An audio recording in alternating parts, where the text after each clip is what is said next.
Hello, good fiber. How are you doing today? Okay, so it is pretty late and I will be waking up tomorrow morning to go volunteer and help out one of my parks. But I felt led to do some reading. I have two books that I'm going to be reading from. The first one is actually The Fine Arts of Relaxation and Concentration and Meditation. The Ancient Skills for Modern Minds by Joel and Michelle Levy. Yeah. Really wonderful book, and one of the books that really got me into meditation. I saw it at my library first, and when I saw it, I started reading it, and I could not stop. I could not put down the book. It just a beautiful sensation, and I figured, my mind is a little bit busy, so why don't we give it some time to rest? And so that's what we're gonna do. All right, what's up, Rochelle, Esther? So this page that we're at, I just randomly I'm kind of hopping in. It's titled Listening, and it starts off by a quote by George Leonard that says, "At the heart of each of us, whatever our imperfections, there exists a silent pulse of perfect rhythm, a complex of waveforms, and a resonance which is absolutely individual and unique, and yet which connects us to everything in the universe." Whoa. Listen. We are continually hearing information from the world around and within us. Minimize distortion by turning down the volume of your internal dialogue. Imagine that the universe is about to whisper the answer to your deepest questions, and you don't want to miss it. Listen. Simply and without analysis or commentary to whatever sounds enter the sphere of your awareness, don't label the sounds. If you start thinking, remind yourself to just listen. Effortlessly to sounds. Let them come to you. No need to tense or strain. Trust. Let go of control. Be at ease. Still. Quiet.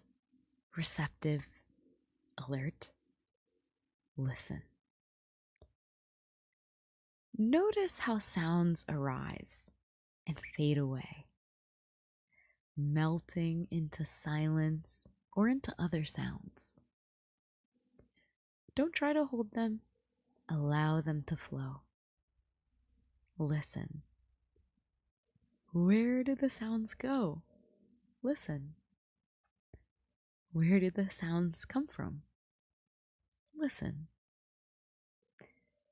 Experience how the space of your awareness effortlessly accommodates an impenetrating symphony of sounds, thoughts, sensations, feelings, and visions simultaneously. Allow your body, mind to relax into unencumbered clarity. Listen. Allow the answers to these questions to come as understanding, not as thoughts. Listen and reflect. Who is listening?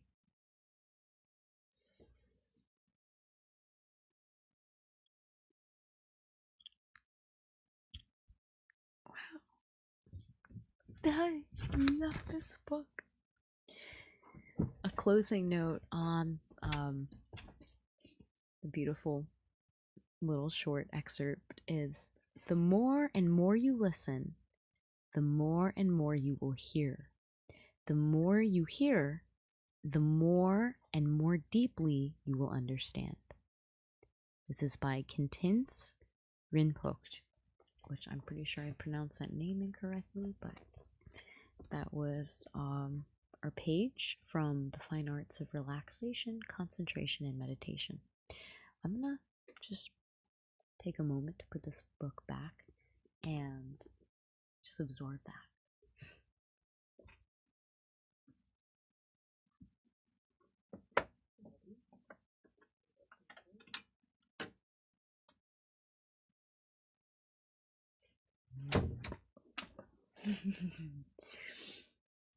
Jedi is sleeping on the floor against the door right now.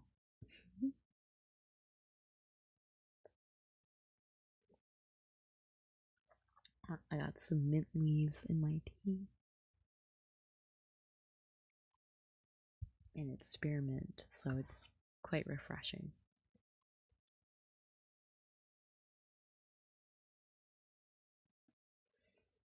Okay.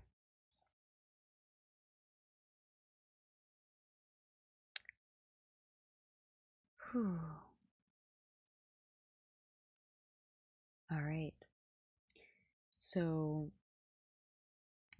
I'm going to be reading kind of a random page. I thought I would read where I left off of, but intuitively, this is what opened. This is what we're going to read. And this is, again, Building a Second Brain, a proven method to organize your digital life and unlock your creative potential by Diego Forte. I don't know if I'm pronouncing their name right, but yeah. Okay, let's start.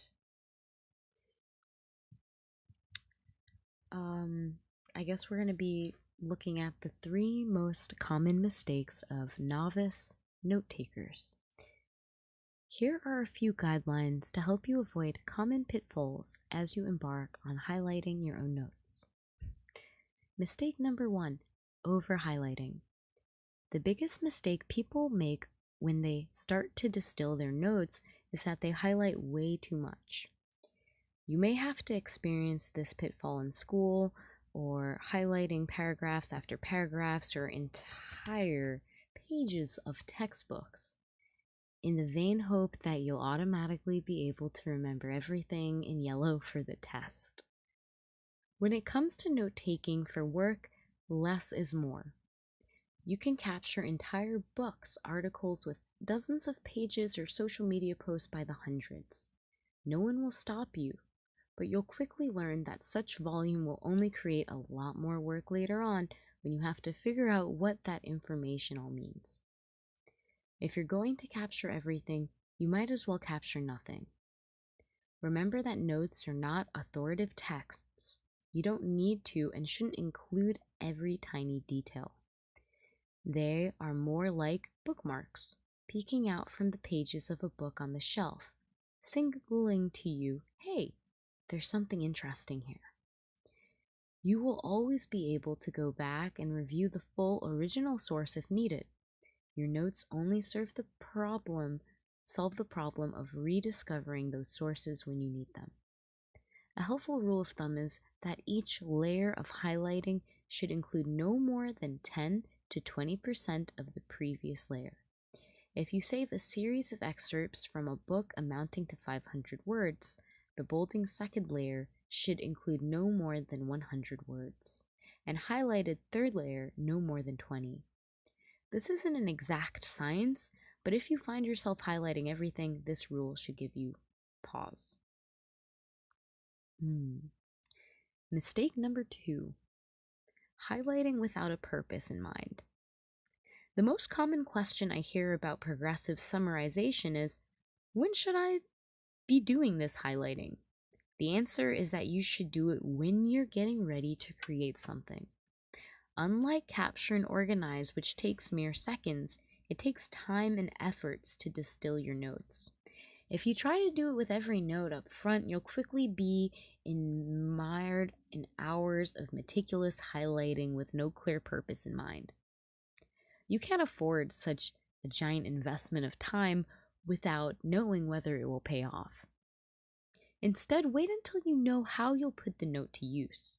For example, when I'm preparing to write a blog post or article, I'll usually start by highlighting the most interesting points from a group of notes that I think will be relevant to the topic at hand. That way I have a predictable, not too difficult task to get me warmed up for writing. The same way an athlete might have warmed up and stretching routine. When I'm about to get on a call with my lawyer, I often prepare by highlighting my notes from our last call and drawing out decision points and action items into the agenda. He always thinks I'm well prepared, when in fact I just want to finish the call quickly to minimize the time I'm being billed for. You have to always assume that until proven otherwise, any given note won't necessarily ever be useful. You have no idea what your future self will need, want, or be working on. This assumption forces you to be conservative in the time you spent summarizing notes, doing so only when it's virtually guaranteed that you will be worth it. The rule of thumb is to follow every time you touch a note, you should make it a little bit more discoverable for your future self by adding a highlight, a heading, and some bullets or commentary. This is the campsite rule. Applied to information leaves it better than you found it. This ensures that these notes that you interact with most often will naturally become the most discoverable in a virtuous cycle.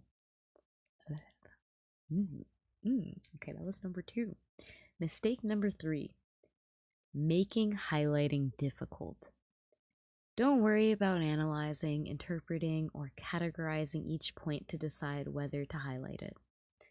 This is way too taxing and will break the flow of your concentration. Instead, rely on your intuition to tell you when a passage is interesting, counterintuitive, or relevant to your favorite problem or a current project. Just as you listen for a feeling of internal resonance in deciding what content to save in the first place, the same rule applies for the insight within the note. Certain passages will move you, pique your attention, make your heart beat faster, or provoke you. Those are clear signs that you found something important and it's time to add a highlight. You can apply the same criteria I introduced earlier in Chapter 4, looking out for individual points that are surprising, useful, inspiring, or personal to decide which ones are worth highlighting. When you learn the art of distillation, you will gain a lifelong skill that will impact every area of your life. Think of a storyteller who captivates you with every word. Their story is well distilled, with unnecessary details stripped away. Think about the last time you were entranced by a drawing or painting. Its ability to grab you immediately is a sign that the concept behind the artwork is compressed into the most compact form, allowing it to travel efficiently from the canvas straight into your brain. Even in our daily conversations, the ability to be succinct without missing key details is what leads to exciting conversations that leave both people feeling enlivened. What's up, Jamin? What's up, Deshaun? Distillation is at the heart of communication, and it's so central to our friendships, our working relationships, and our leadership abilities. Note-taking gives you a way to deliberately practice the skill of distilling every day. And that was from Building a Second Brain by Tiago Forte. To be honest, I didn't really, okay, I closed the book, so I don't remember what page it is until I actually read to that point, but cool. I think that was really, very interesting little reading that we had today. Quite literally, I just want to take a moment to read to you.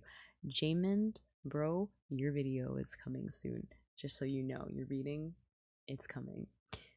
Yes. So, yeah, this was just, I decided to do this short little reading session with you where we read 2 books, and I hope that you liked it.